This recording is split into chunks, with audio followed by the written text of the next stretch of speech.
We are just now 2 days away from the anniversary of one of the darkest days in American democracy. That's the destruction of the U.S. Capitol. It happened on January 6th during the insurrection. That damage has been repaired, but repairing security and democracy itself is still underway. It was a very serious assault on our democracy. It was the insurrection seen around the world, and many in Congress have worked to make sure the world never sees it again. We must have the facts, and the answers are in this room. Dozens of oversight hearings revealed Capitol security was inadequate. They found officers such as Carnicia Mendoza overmatched. Of the multitude of events I've worked in my nearly 19-year career in the department, this was by far the worst of the worst. The most haunting words were actually on a police radio from one of the officers that day. In the middle of the whole thing, he said, "Does anyone have a plan? Does anyone have a plan?" There was no plan, and that has changed now. The oversight report by the U.S. Senate found U.S. Capitol Police was not adequately prepared to prevent or respond to the January 6 security threats. How many of the security failures have been fixed?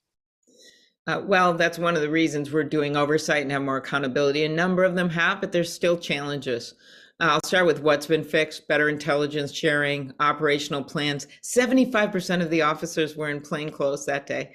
In many cases, the people invading the Capitol had more protective gear than the officers themselves. We put emergency funding into place to fix that. The U.S. Senate also blamed bureaucratic laws for failures in rapidly deploying the National Guard. The report found the D.C. National Guard was not activated, staged, or prepared to quickly respond to an attack at the Capitol. We changed that law, so now in an emergency situation, it is much easier for the police to call in the National Guard. The other side of the equation, the National Guard is ready to respond and are in a better place of coordination. As for those who stormed the Capitol, federal agents have arrested 725 of them.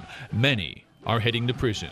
Robert Palmer of Florida was just sentenced to more than 5 years, and Jacob Chansley of Arizona, better known as QAnon Shaman, is in prison for more than 3 years. Senator, could all of this happen again?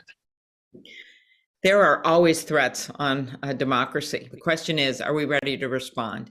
And while we know those threats will continue, we are in a better place than we were a year ago, for certain, in terms of being able to respond. So far, at least 8 Minnesotans have been charged with crimes related to last year's insurrection at the Capitol.